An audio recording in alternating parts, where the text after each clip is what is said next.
ناظرین کرام، آج ہم قرآن مجید میں بیان کیے گئے ایک ایسے واقعے کو سننے جا رہے ہیں جو اللہ کی قدرت، نبی کی سچائی اور قوم کی نافرمانی کا زندہ ثبوت ہے۔ یہ واقعہ حضرت صالح علیہ السلام اور قوم سمود کا اور ایک ایسی معجزاتی اونٹنی کا جس نے پوری قوم کو ہلا کر رکھ دیا۔ قوم سمود عرب کے علاقے الحجر میں آباد تھی۔ یہ لوگ بہت طاقتور لوگ تھے، پہاڑوں کو کاٹ کر گھر بناتے تھے، دولت اور زراعت میں مشہور تھے، لیکن ان کی سب سے بڑی کمزوری یہ تھی کہ وہ بت پرست تھے، غرور میں مبتلا تھے، اللہ پاک کی نافرمانی کو معمول سمجھتے تھے۔ اللہ تعالیٰ نے اس قوم میں سے ایک نیک، سچے اور امانت دار شخص کو نبی بنا کر بھیجا، حضرت صالح علیہ السلام۔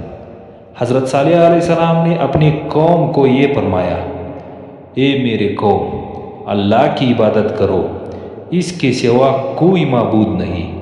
لیکن قوم نے انکار کیا اور کہا، اگر تم سچے نبی ہو تو مجھے نشانی لے آؤ۔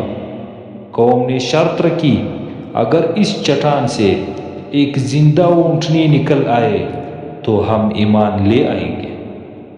حضرت صالح علیہ السلام نے دعا کی اور اللہ کے حکم سے پہاڑ پھٹا اور ایک عظیم شان اونٹنی زندہ نکل آئی۔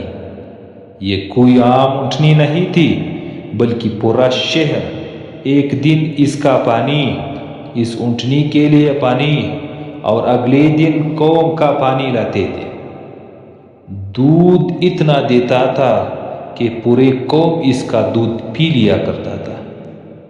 یہ اللہ پاک کی کھلی نشانی تھی۔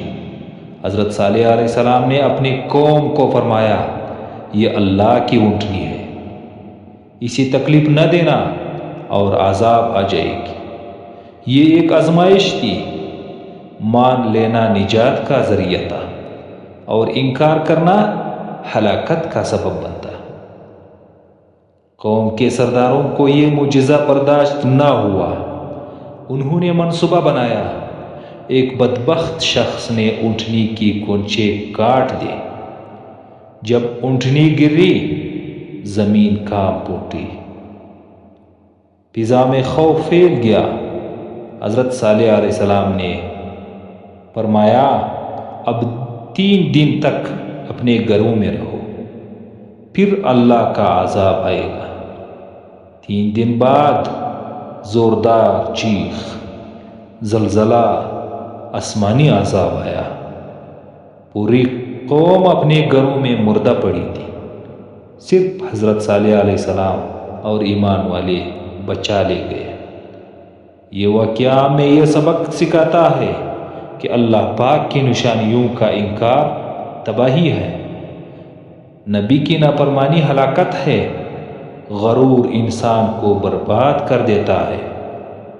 قرآن فرماتا ہے، پس انہوں نے اونٹنی کو کاٹ ڈالا، پھر اپنے رب کے حکم سے سرکشی کی تو عذاب نے انہیں آ پکڑا۔ ناظرین کرام، یہ واقعہ صرف کہانی نہیں بلکہ ہمارے لیے وارننگ ہے۔ اللہ ہمیں ہدایت پر قائم رکھے اور نافرمان قوموں کے انجام سے بچائے۔